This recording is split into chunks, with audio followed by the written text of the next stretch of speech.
Hi, y'all. First, I want to say thanks to the people that joined our last live. I received a lot of feedback from that video, so I just want to say thank you guys. I appreciate it, and keep the feedback coming.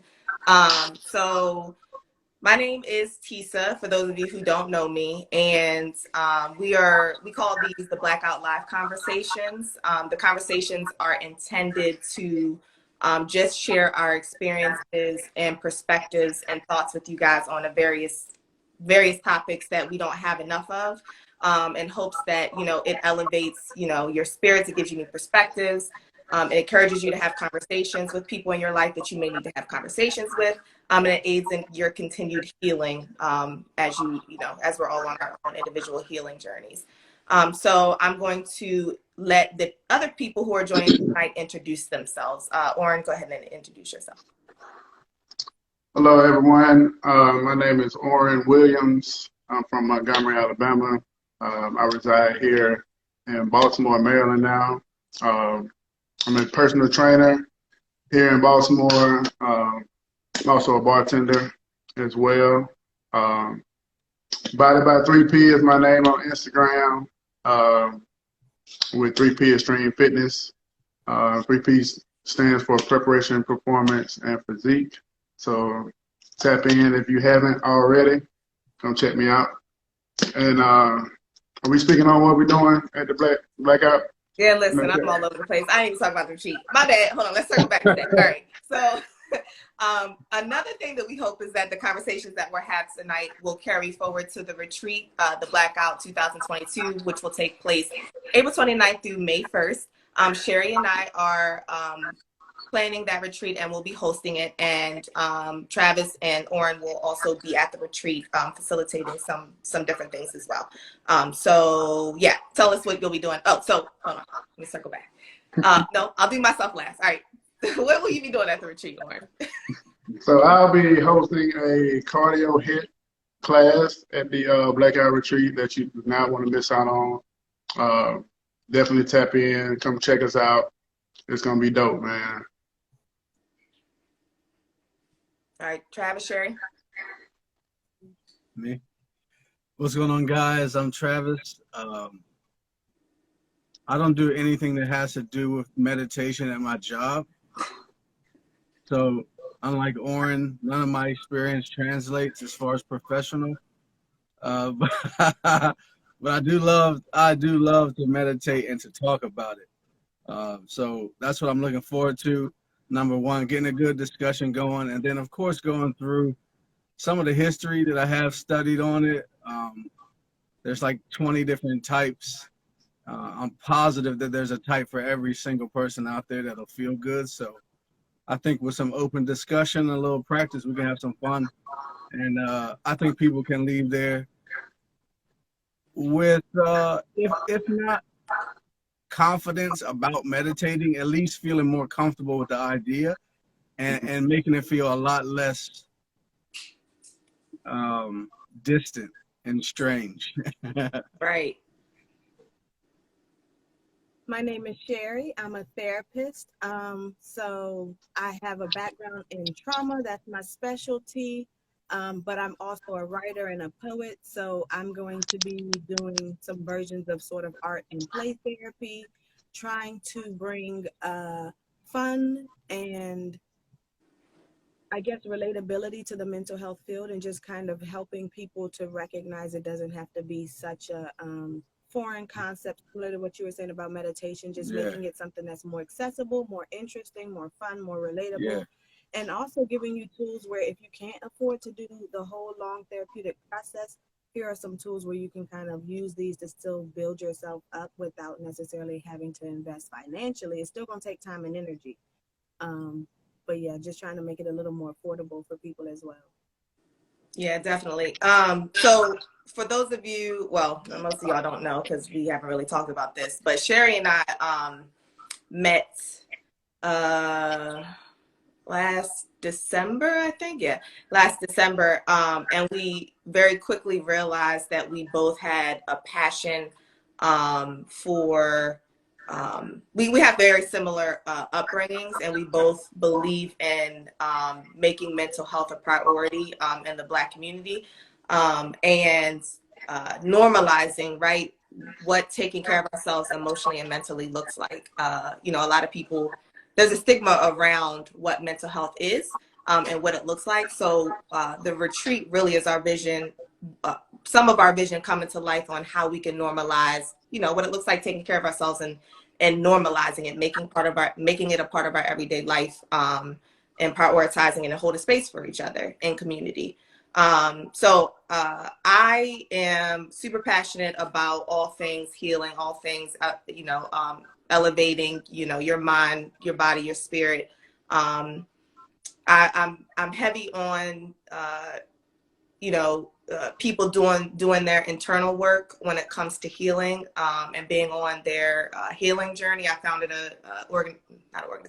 I founded a community called We Rise, which stands for We Restore, Inspire, Support, and Empower. And at the retreat, I will be doing exercises related to core values, trying to dig into why they are important, how to create a life in alignment with those core values, and what it looks like when you're out of alignment.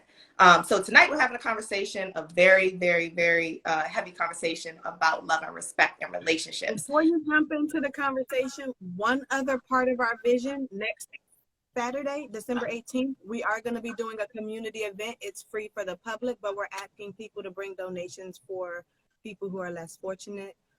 So come out to the community event. There's a flyer on both of our pages, I think. You can always DM us for more information and details as well. But definitely want to support the community. Thank you, Sherry, because I had that all lined up in my head before we started. I'm going to say this, and forgot all of it. It's fine. Don't worry about it. I always do the same thing. So yeah, love and respect. So before we start, I put out a poll a couple of weeks ago, right? Asking people what's more important to them in a relationship, love and respect. Typically we hear women say, love me. Guys say, respect me. I was super surprised about the response from the responses I got. So 88% of the respondents said respect, and majority of those were women. 11% said love. All of those were men. And only 1% said both, and that was equal split between men and women, which was surprising to me. So I'm going to kick it off with that question with Travis. What does thou say is more important in a relationship, love or respect, and why? You shouldn't have put me first, because I'm about to ruin the whole thing, I feel like. All right, hold up. Let me think. Because I did think about this a little bit ahead of time. So, to me, love felt like emotional and supportive and like affectionate and caring. That's the words that I was getting with love. And then when I was thinking about respect, it seems like have a high opinion of them or admire their achievements is what Google actually said, I think. So I was thinking, like, would I rather have somebody love and care for me or admire my achievements? But maybe respect is deeper than that. Like, I was trying to think of what that respect thing even means, to be honest. But I was really leaning on the emotional part, I guess, because I feel like I can do my thing. Like, say, if the wife is not into my hobbies or my business or my ambitions, that is unfortunate, and it will cause some strife in the relationship. But if she's there to rub my back when I get home tired from doing all that stuff, I'm like, that'll make it last, And maybe we won't have everything to talk about, like she don't respect whatever my hobbies and interests are. But if there's some sort of affection and care and support and all these other emotionally heavy words, I feel like I'd be good with that. Okay. I like that. All right, Sherry. I think he's not thinking about old Cher. He's thinking about the therapist version, not the OG version, where you gotta see, because everything he's saying is like respect boundaries and hobbies. I mean hobbies, right? Oh, so okay. I guess of course if you're gonna compare like emotions to respect and hobbies. Okay. But like, if I'm cussing you out, if Yeah. I am I like know. talking about your family, if I'm like not respecting your boundaries, for me at least, I feel like I can't have one without the other. I think they go together. Yeah. I don't know that. So actually, let me clarify. I think that when we talk about respect, what we typically mean is being respectful. That's different than respect. Okay. I think being respectful and having respect for someone is two different things. Like respectful is our manners, our tone, all of those things. So you can make me be respectful towards you, but you can never make me have respect for you. For me, respect goes in with honor. So like, do I actually honor you? Do I actually respect you? That's going to have to do with like, do I agree with your values? Do I agree with who you are as a person? Do I agree with like your character, your values, your morals? And for me, that goes along with my love for you. Like if I respect you, I will have more love for you. I will have more compassion for you. If I don't respect you, I tend to have less respect and less love and less compassion, at least for me. Okay, that's good. Okay. So you said something I want to ask. Um, Respecting or honoring a person, right? Not being respectful, but respecting a person. You kept using the word agree. Do you feel like you have to agree with somebody to respect them?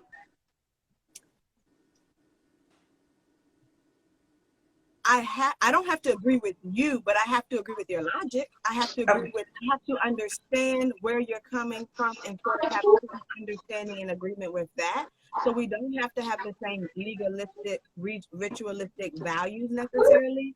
But like to me, for instance, I can't respect someone who's mean to homeless people. Got you. Okay. Or like to me, that's a core value. That's a part of who you are as a person. Like if you treat people that you think aren't on your level differently, then if you think I'm not on your level, you're going to treat me and everyone else differently. So you may act respectfully to me right now, but that doesn't mean you actually respect me. Right. And I think that's kind of what I mean. For me, for you to actually have that level of respect to me, I feel like I'm seeing you at a certain level. Like, so I think respect to me is almost higher than love a little bit. Because I feel like love for me is what I treat humans. The humans I should be loving in a certain way, but I don't necessarily respect everybody. Okay. Oren?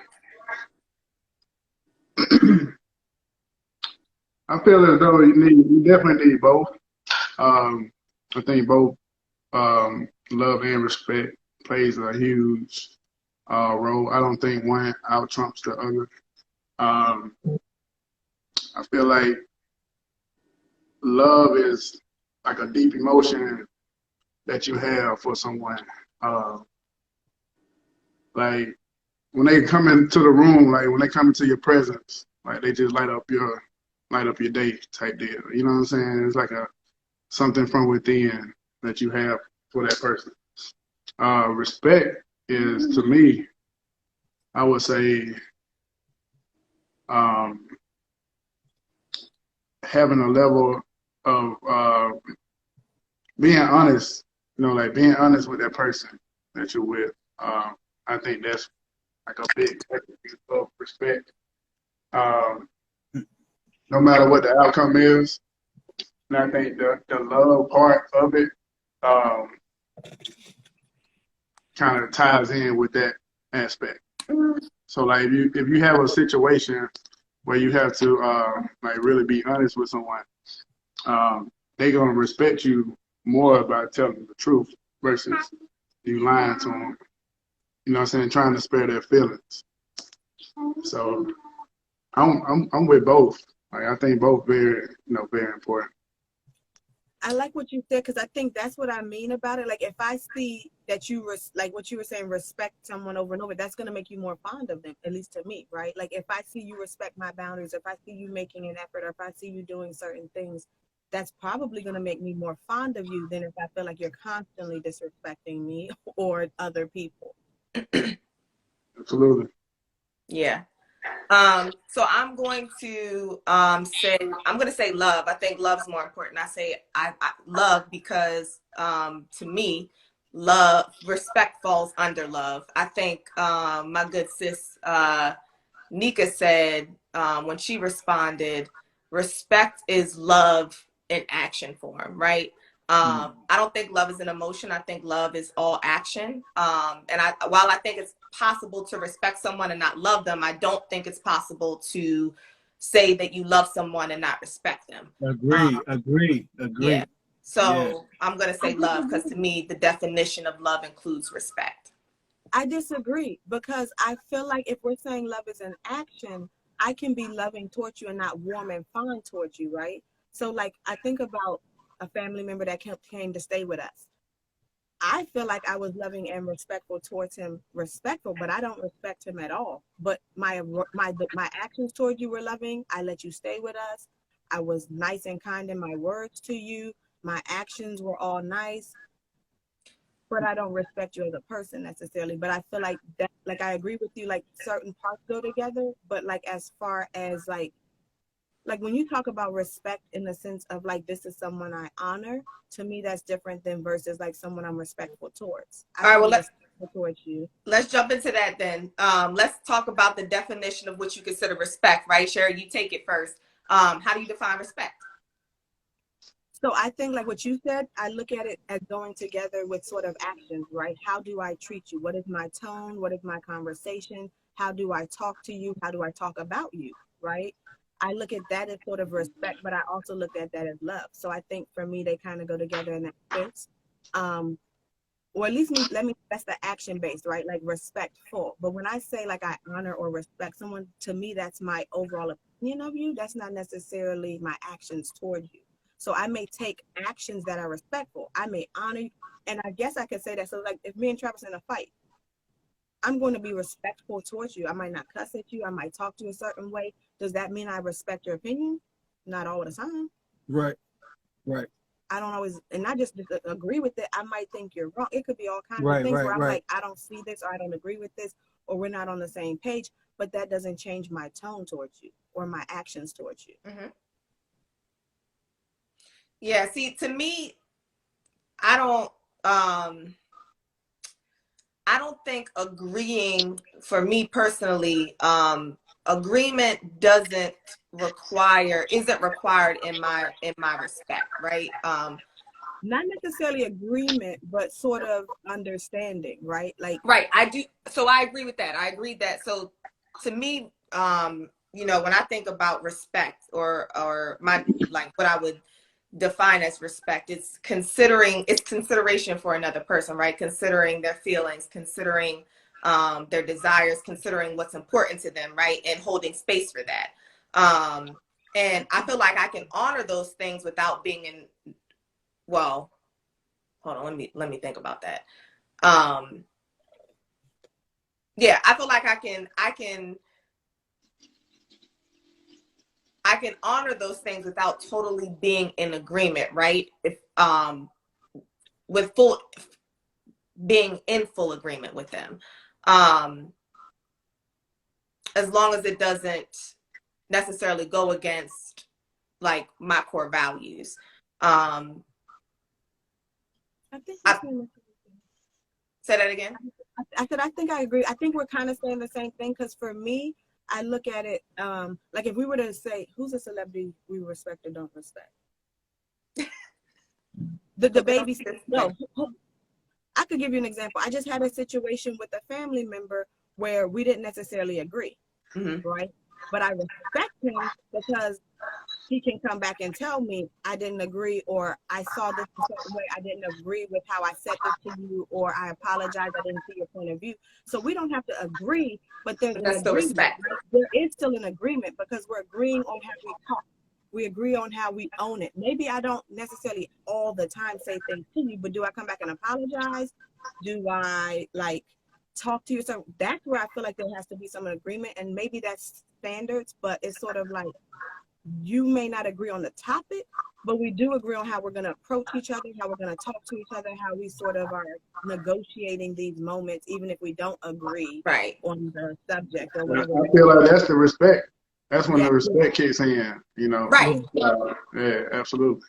Right. I think, like, when I say honor, I think that's what I mean, right? Like, that's me honoring you, right? Or me, me respecting you is in the, like, I don't necessarily have to agree with you, but in the way I speak, me holding space for you, right? The way I treat you, that's me honoring you, even though I may not necessarily agree. We're in agreement though that we're going to respect each other. Yeah. Travis, how would you define respect? I'm looking at that last comment that somebody wrote, and I think when they say you can't say you love somebody and then not show respect, I think that's the key to me. That respect is number one, is your opinion of the person, and I'm just going by how I'm hearing people use it, right? Like if I see a father who is trying his best, maybe, but in my viewpoint is not doing right by his kids, but he's telling me he's trying his best, you know what I mean? I don't respect him, at least that job he's doing. But at the same time, I can still show him respect, like the commenter said, in the way that I deal with him. So if respect means communication or treating that person like another person, right? Giving them the respect to treat them like another person, then I kind of think all humans deserve that, you know? But then there's that other part of respect where it's like my opinion of how you move. Now that part, interestingly, I don't even think we pick that part. I don't think we pick who we respect internally by opinion, because I think that part comes from all the conditioning and experiences that we've had throughout our lives. So because I saw fatherhood a certain way growing up from my dad, I have a standard. Yeah. But I didn't pick that standard. I didn't make that standard up. I might have a homeboy who never met his father, who might have a different viewpoint on how he's about to move as a dad. So, and he might not respect me in certain other ways. I don't think any of us choose that internal bit of respect, but we do get a choice in how we react to it, as far as how we treat people after we have certain feelings about them or their actions. Facts. Yeah. Oren, how would you define respect? I would say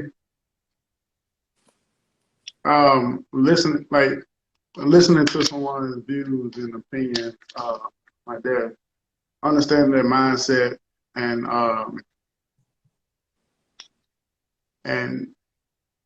just being aware of who they are, you know what I'm saying, and having an understanding of where they come from.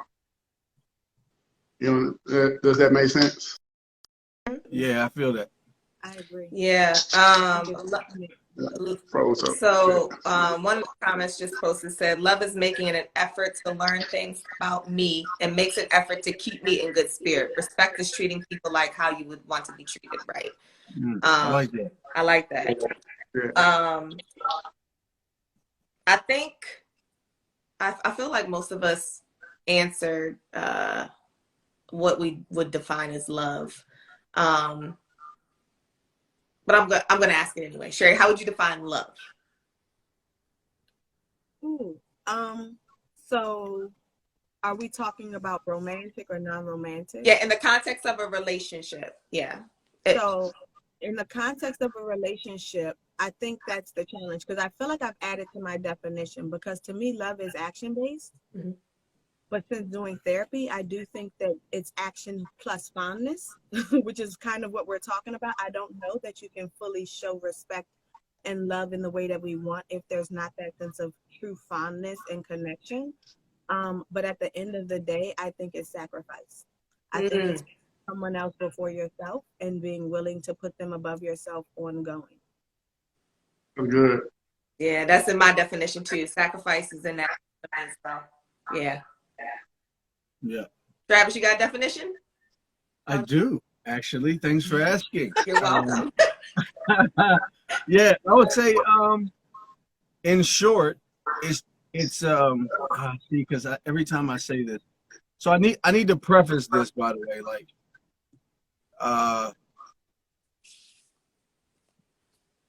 actually, let me say my shit first. I think in short, it's taking shit from other people.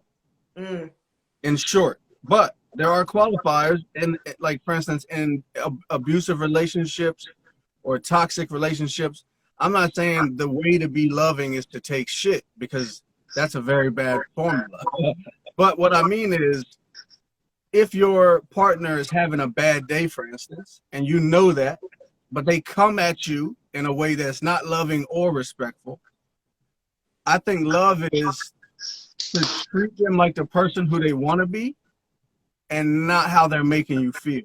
Mm. And again, in an abusive situation, I'm not saying you can continually do that. There does have to be some awareness of safety and self-preservation.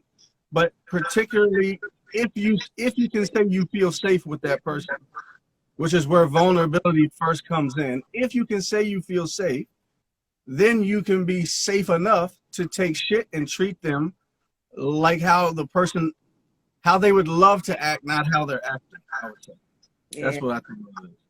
that's I good. like that goes with, if I trust your morals and values, then I know how you're trying to act. Yeah. Then I can do that. But Yeah. if we're not on that same page, then I can't necessarily. That's how it gets harder. That makes sense. Yeah, and I think that's kind of where some of that agreement comes in. Like, we have to be on some kind of similar goal, page, or mission. And I think that's why, for instance, when people date from different financial backgrounds or religious backgrounds or whatever the difference is, if it's harder for you to see yourself in that person, it's going to make it harder for you to be vulnerable enough to lay down and be loving, because you are putting yourself out there to be hurt when you love. To me, every single loving action makes you vulnerable for pain, whether that be slight or large. And if you don't trust that person's value system, it's a difficult thing to ask to lay down. But I think that's where the bravery comes in there. That's good. That's good. That's good. That's good. I like that. All right, Oren, you got a definition? How would you define it? I was actually, before I speak on it, I was looking at this comment someone made. It says some people do not love themselves. Ooh. And therefore don't know how to love another. Ooh. I think that's a good point. That's good. That's good. Yeah, because how can you love someone if you don't know how to express it, or if you don't love yourself? Or respect. So talking about love. So my definition, I think, would be, I had it on top of my tongue. I don't know, being there for someone, no matter what, like through the good, through the bad, you still find that good in that person and want to be there to support whatever they have going on, instead of turning your back on them. Like, that's not, if you do that, that's not real love to me. Perseverance, are you saying? Yeah, I like I'm that. sorry? I said perseverance, are you saying? How do we define turn our back? Oh. So like if someone's let's say if someone's going through something, right? You're in a relationship, your partner going through some rough times in their life, and they come home and I don't know, you're not being like uplifting, you know what I'm saying? You may be ignoring those issues that they're having.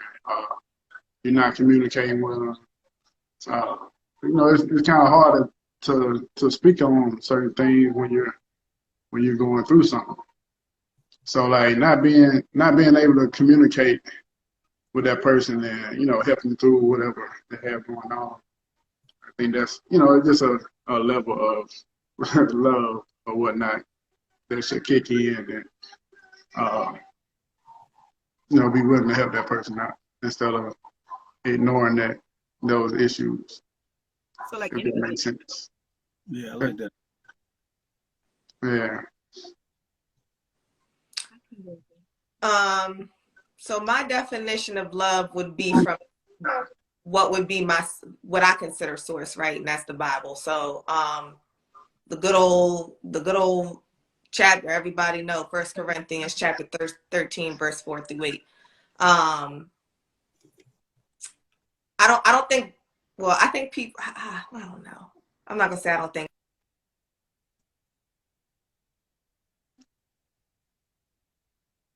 Stop tripping out.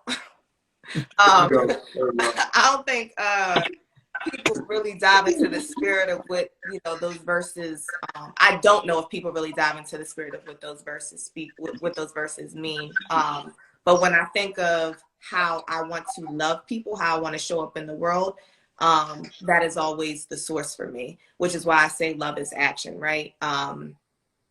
And for those of you who don't know what 1 Corinthians chapter 13 verse 4-8 is, I'm not going to read it, but I'm just going to bullet point some of the stuff, okay? Patience, kindness, not envious, right? It's not, love ain't wrapped up in ego. There is no place for ego in love. It doesn't dishonor other people. It's not selfish. It's sacrificing. It's not easily angered. It's forgiving. It's honesty. It's protecting. It's trusting. It's hopeful, and it perseveres. So that would be my definition of love. And if I had to identify the top ways someone could show love in a relationship, it would be respect, vulnerability, patience, and perseverance. Those would be my top things. I would say, like, if the person showed me those things, I'd be like, there's love there. Oren, what would be your top 3 things that someone could show you where you know that they would respect you in a relationship? If you could name just 3 things, or 4, or 5. I would say listening, and helping. That's good, Sky. I like that. Yeah. yes, yes. Well, let's see. Listening,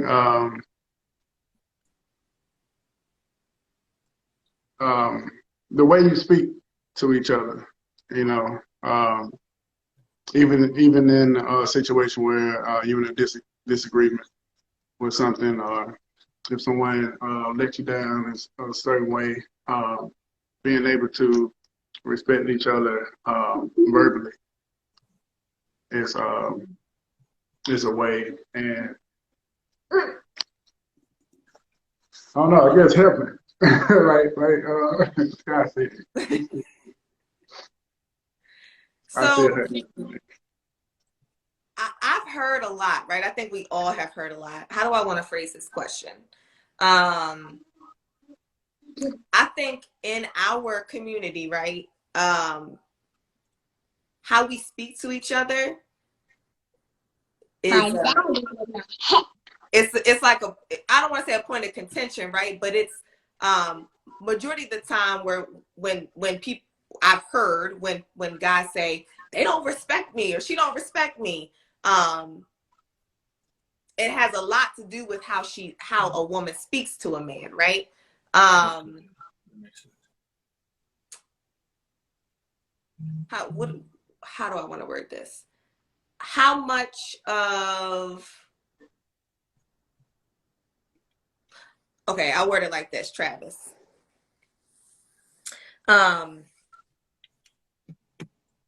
Why is how someone speaks to you, why is that so important to you?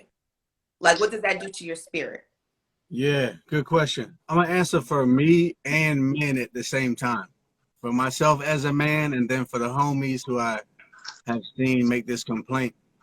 It's because words hurt. Okay.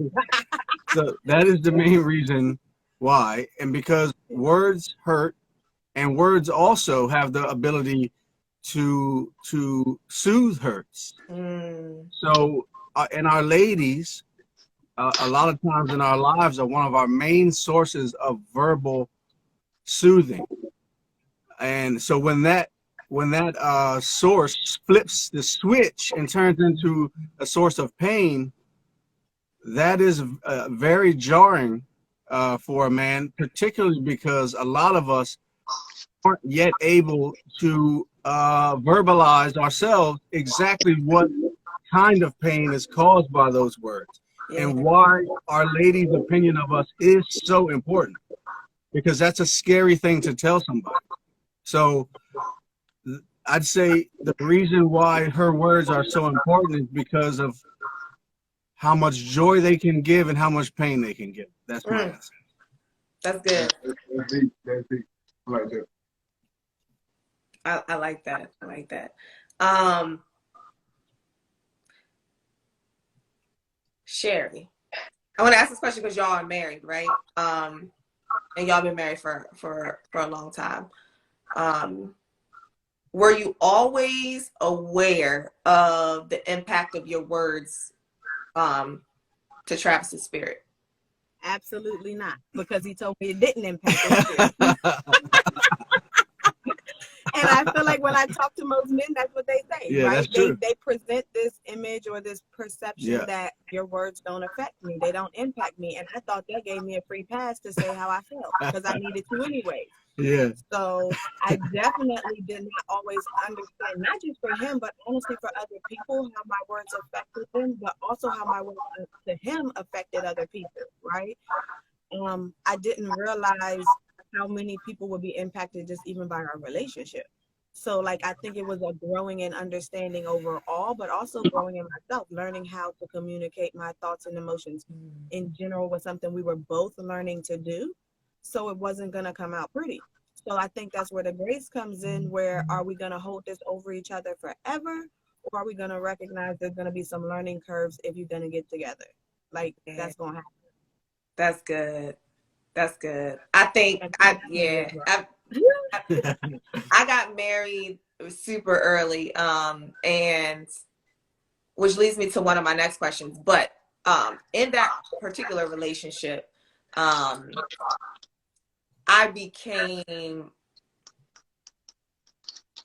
understood.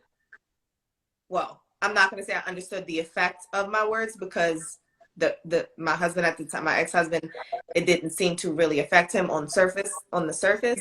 What I know to be true though right now is that it affected him whether he showed it or not. But I use my words as a weapon because I was hurt.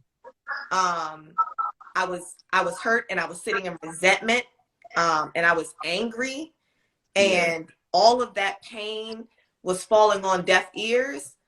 I wanted to wield my words as a weapon. I literally, like, intentionally would speak in a way to inflict pain, because I was sitting in pain and resentment and anger.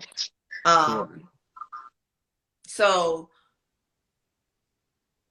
one of the questions I want to ask is, thinking back, right? Oren, I'll ask you this question. Why do you think, thinking back to, like, you know, a relationship that you have had, right? Why do you think that you guys negatively reacted to each other, right? Like, when you think about the disrespect that occurred in the relationship, where do you think that stemmed from? I would say past relationships, from being hurt, and maybe something triggered those reactions or whatnot. You know, not being fully healed from a previous incident. You know, we always in defense when you do have arguments or disagreements or whatnot. You become in defense mode when in this particular relationship I'm speaking on, I was a lot younger, so I was always snapping back instead of actually listening to the concerns or having an understanding of where it came from.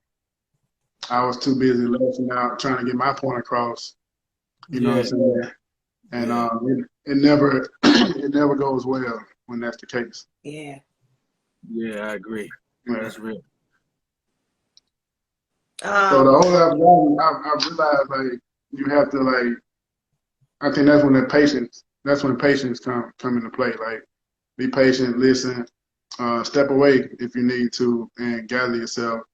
And sometimes you may need some space to gather your thoughts, calm down, and then revisit the situation and address it.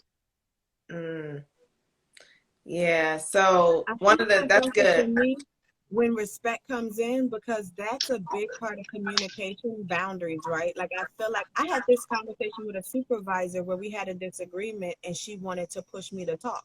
And I was trying to let her know I need time to gather my thoughts. If we have that conversation now, it's not going to come out respectful. Mm-hmm. But if you give me enough space and I can have that conversation when I'm ready, then it'll be a lot more respectful. And that looks different for everybody. Some people can talk right away. Some people need a little bit more time to gather themselves to have that conversation. So it's also respecting our differences in the relationship, because maybe you can talk about it right away and maybe I can't. And if we're always comparing and wrapped up in that comparison, we can never get to the root of it. Okay, so it doesn't matter if we're different. How do we resolve the problem? What Yeah. is our goal? Sometimes we need to put aside the right or the wrong, how we perceive it, and just what is the solution? What are we trying to get to? What is it that we're trying to accomplish? Is this going to get us closer to our goals or further from it? Mm-hmm. Yeah. That's good. Keisha said most people don't listen to understand, but listen to respond. Yeah. That's That's true. That's true. That very. goes into the patience too, because for communication, you're not going to have one conversation to understand. Like one conversation isn't going to bring understanding, full understanding. The more conversations we have, the more understanding we gain. And so I think that's the challenge too. Like we think we're going to solve it or have a healthy relationship instantaneously, as opposed to it takes work. And I think that if we go into it with the mindset, even relationships, right? I think if we go into it with the mindset like, I'm going into this conversation to have understanding, to gain understanding. I'm not going into the conversation to defend myself. I'm not going into the conversation to to defend myself, right? Or to make a point. My point is, I'm going into the conversation to understand, right? And going into the having that mindset helps me take down my defenses, right? Yeah. Knowing that I'm not about to go into I don't need to defend myself, right? This person obviously is in a state where they need to be heard, and they want me to understand something, right? They want to communicate something to get it off their chest, right?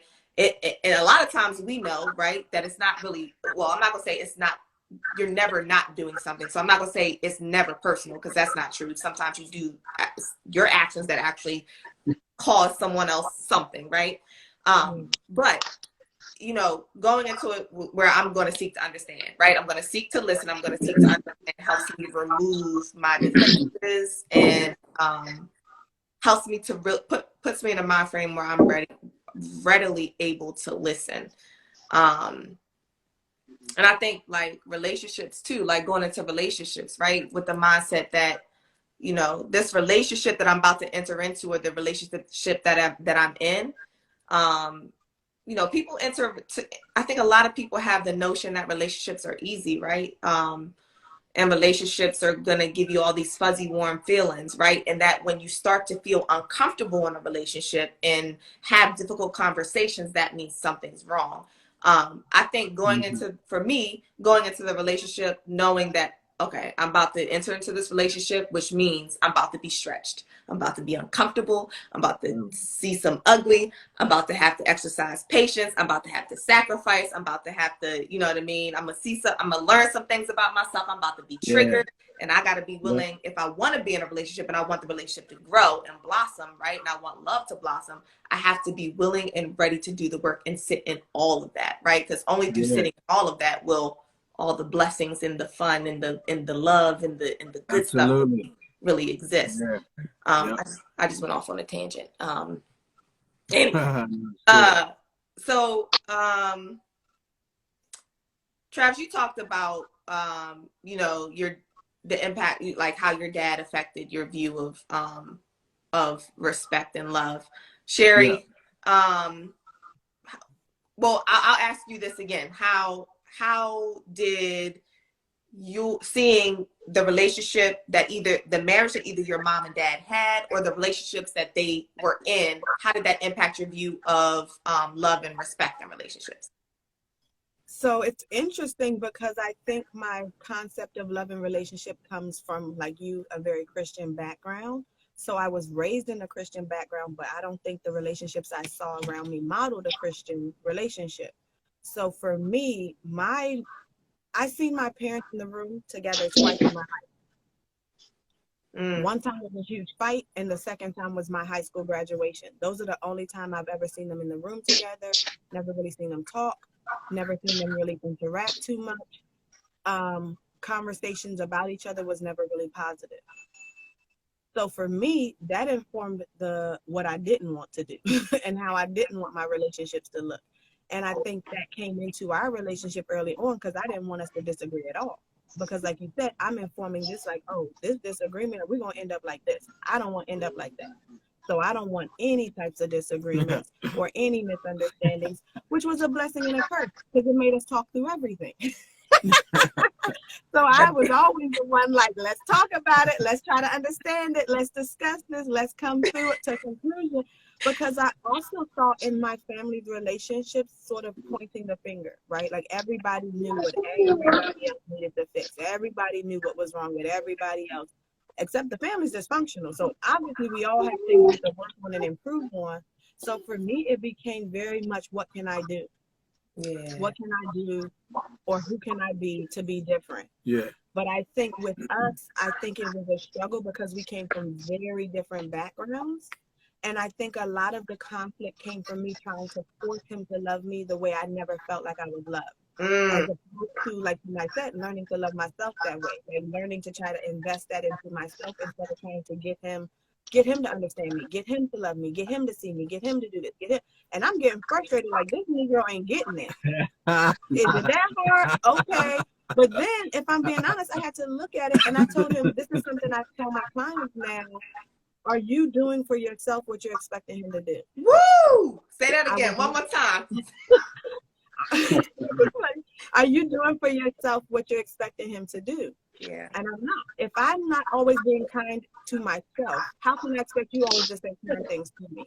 If I'm not always treating myself respectfully, how can I expect you to treat me respectfully? So I can't make certain demands of you and I can't force you to act a certain way, but I can treat myself that way. I can do those things for myself. And I think as I grew, as he grew, as we grew, it was also communicating that to each other. Oh, that's the old me.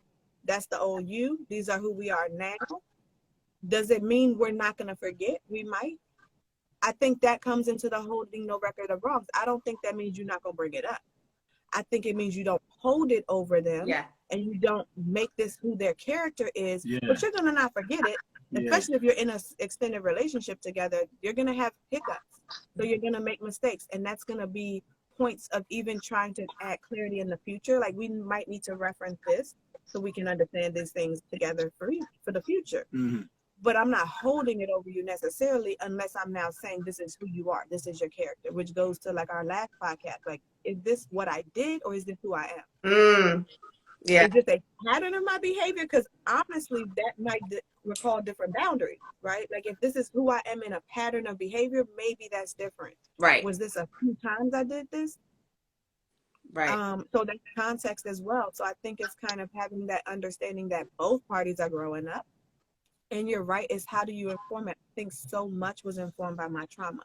Not just who I wanted to be, but also who I didn't want to be. And I think I got so wrapped up in that as opposed to dealing with what was going on now, right? Like even regardless of who you want to be, this is who you are. Yeah. I think it's both. You got to work on who you are right now. You got to accept that, right? Like you got to love that part of you. Yeah. When I say love, I don't mean like be in love with the idea, right? Like, or like, I don't mean absolutely love it, but acceptance, right? Yeah. I think that's the difference, right? I think society has an idea that love is fond and warm and fuzzy. And that's kind of why I said I do think in relationships you need that, right? Like if we're married together, we need warmness and fondness. but that's more romance than it is love. Like Yeah. you need action and the fondness because that's going to make you kind of want to work. If it's all burden, you're going to want to like this person, you're going to want to do that for 10, 15, 20 years. I Right. don't think so. Right. There better be some joy, some laughter, some fun. Mhm. If you don't got that, then that's the first starting place. Why do you want to stay committed to someone that you have nothing joyous about or Yeah. no kind of good experience with? Right. It's that Yeah. one of my favorite words, balance, right? Like you gotta have, it's gotta be balanced. It's gotta be I balanced. love that word. And I don't mean it's always 50-50, right? But it's gotta be a mix, right? Like Yeah. you said, when we look at the longevity of the thing, when we look at the track record, right? What is consistently going on when we look at it from a bigger picture. Yeah, macro perspective. I agree with that. I Yeah. think that's the kind of relationship. Well, you keep doing this. You just told me last week. Like you just mentioned this last week. It took me longer to learn how to drive. Like it's gonna take some time to make it a habit, right? Mhm. And I think we feel like, oh, you repeated this offense, you don't love me, you don't care, you don't respect me. Or I'm breaking generational habits, so it's gonna take some time for me to get that as a new habit. Yes, we are yes, that's where perseverance comes in, right? Like and finding someone who is committed to that growth, right? To doing the work, right? Because it is not an overnight thing. It is hard. Y'all know, we all know, like how old are we? Like it is hard to break habits. It's hard to break, to work through your traumas. It's hard to shift perspectives and change your mindset, right? And when you're doing that next to somebody who's also doing the same thing as you, right? There's got to be some level of commitment, some level of grace, some level, you know what I mean? Like some level of stick-to-itness there because it's hard. Yes. It is. It's a daily struggle. It starts with how you choose, unfortunately. Like I hate to say that, but I feel like I see a lot of couples who, in coming to couples therapy, it makes me feel like, do you like each other? And did you ever like each other? And why did y'all get together? And it feels like what you said, it's stigmas, or it's like, this is what we were supposed to do. This was the next step. So that's not going to create a lot of foundation. And now we're angry at each other that this isn't working. But did we ever really like each other or want it? Or was it these ideas that we believe we should follow? And sometimes we're so busy running away from what we don't want, we run smack into what we do want because we haven't healed, and we're just gonna run right into it because you're not really doing the work. But you're not working on it. Absolutely. Yeah. That's another conversation. All right, so we got a few minutes left. Oren, I'm gonna ask you, how do you think we can cultivate respect in a relationship? How do you cultivate a relationship with mutual respect? Communication. Definitely communication. Talking to each other. We're talking relationship, so things change over time. People change over time. So I think having that respect and openness to each other, and the ability to even sit down and talk to each other about certain things, certain topics, certain concerns will definitely help cultivate it. I think that's key. That's very important. Travis? Yeah, I agree. He basically wrapped it up. The only other thing I'll say is individual work. I think it's I stole your answer. I think it's very easy to psychologically get wrapped up in one another to the point where you cease to exist as individuals. I think in a lot of ways it's easier to lean on your partner for pleasure, to blame them for your struggles, to make them your social life, to make them your whatever, everything. It's easy because it helps you escape from the internal noise. Yeah. So I think if you address some of the internal noise and the emotions that's going on inside you, I think automatically it helps you be a more respectful person, not just to your partner or yourself, but every fucking body, I think. Yes. Yes, those words will go. Yeah, yeah, yes, yes. Yeah. Go ahead, Sky. You know what to do. That was good. That was good. All right, Sherry. Same question to you. So what is the question? How do you What I need to how respect? do you think that we can cultivate mutual respect in a relationship?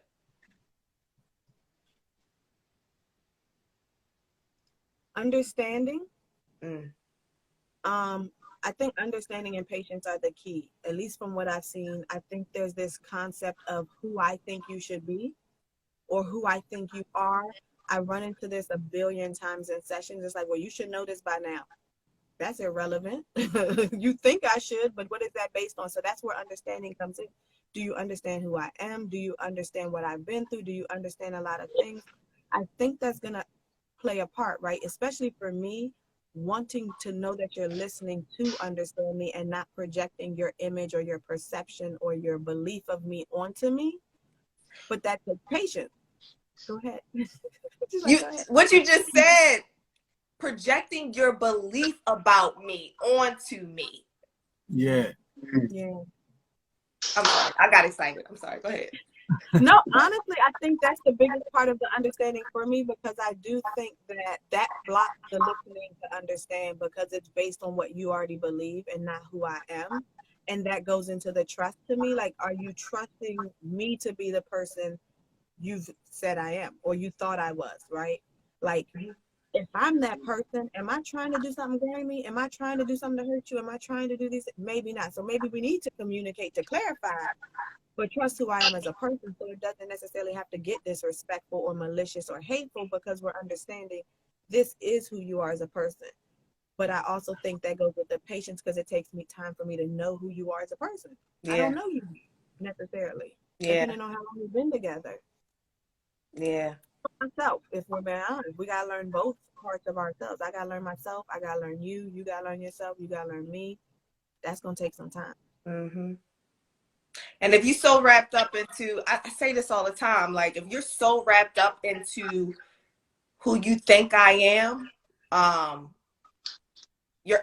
which is a whole nother conversation, right? Even your expectations of me, what you think I meant by something, what you think my intention, if you're so wrapped up into that and unwilling to learn and unwilling to let go, you're never willing to learn, right? You're never willing to learn who I am. You're never willing to learn or understand or shift your perspective on the story that you're telling yourself about my actions, right? That's big for me. That's really big. I'm glad you said that because that is for me almost one of the biggest keys, vulnerability, right? Like if you come into a situation and you know everything, I can't fuck with you. Like we're not gonna get along, we can hang out, don't talk to me, don't come around me. Like if you know everything, keep it over there, kudos to you. I know, and most people I know don't know everything, which means there's something we can learn, something we can gain, something we can change our perception on. If you say you ain't changed, don't come around me either. If you've been the same way for the last 10 years, I don't want to hang out with you either. Like, you have to be doing some type of work to grow and to change, or else what is it? Like, what are we doing? We're going to be 10-year-olds for the rest of our life? Exactly. So we got a question. So Keisha said, what about being unequally yoked? How does that play a role with two totally different people with different beliefs? I'm curious to know if Sherry and Travis have different backgrounds that influence that. So her father. It's so crazy that she used that same phrase too, because her father, when we were first starting, so probably still like 19, told Sherry she was unequally yoked. And I never forgot it. And it's kind of the thing is, it's played in my mind. I was offended at first, but first of all, I mean, he's not that major of a factor. Like, so it wasn't like it was a big thing that he was making comments because he's not even around that much. But in general, I was offended. But then I started to realize that we are though, like because all that means is you're coming from different spots. You know what I mean? Like, of course there is this connotation or stigmatization of the phrase because it's coming from a Christian or a pious person, a certain position, telling their kids or their whoever, be careful who you hang around with, basically. Be careful who you get tied up with. So there is a fear associated with, like I was saying before, if we don't know where these people come from and how they move, that provides them with more ability to hurt us that we can't see coming.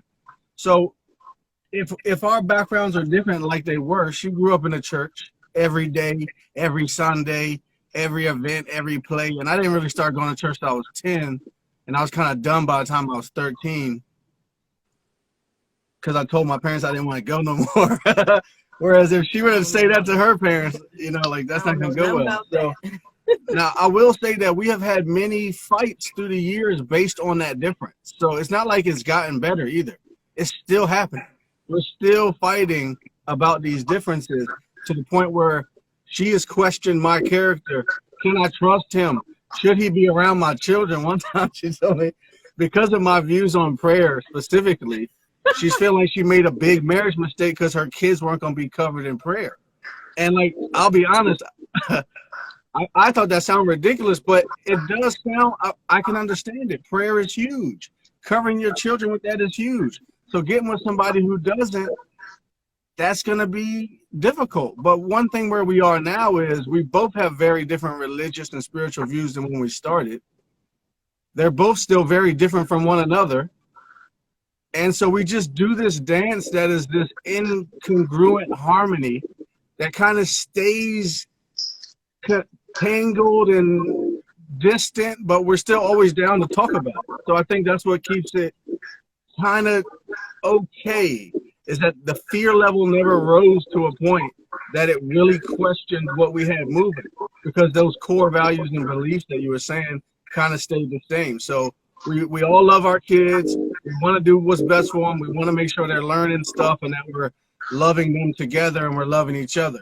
Now, how you pray, how I pray, what service we go to, should we tithe, should we not tithe, should we go to church at all? That stuff is stuff we kind of work through. And it's been not all roses, but I wouldn't change that shit. I wouldn't change it. Yo, y'all gonna make our next topic gonna have to be partnership, right? It's got to be partnership. Like, Yeah, we'll pick it. We'll figure it out. But that was like you pushed us right into the next segment, the next topic. Oh, perfect. Perfect. That was good. That was good. All right, so we got to wrap this thing up because I want to be able to save this live and I want it to cut off. So yeah, I appreciate y'all joining, y'all tapping in. Keep the feedback coming. It means the world to me. It means the world to us. Again, we are having a community event next Saturday on the 18th from 1 to 4 in Catonsville. There's a flyer on me and Sherry's page. We want you to come out, enjoy some food, some fun, some laughs, some games. And all that we ask is that you bring a donation so that we can give back to the communities to the families that are in need. Also tap into the flyer that's on our page about the retreat, Blackout 2022. And we're going to be having another conversation just like the one we're having tonight in 2 weeks. It's going to be different guests and a different topic. I think it's going to be partnership, but don't hold me to that. Does anybody have any last words before we leave? I got something. Wait, what did you say? I like to say hi. I like to say hi to the little princess. Hello. Thank you. Hello. Hi. Hi, Sky. Hey, Leticia. Hi, Sky. All right. That's it. We out. Bye. All right, see you. Look at my hair.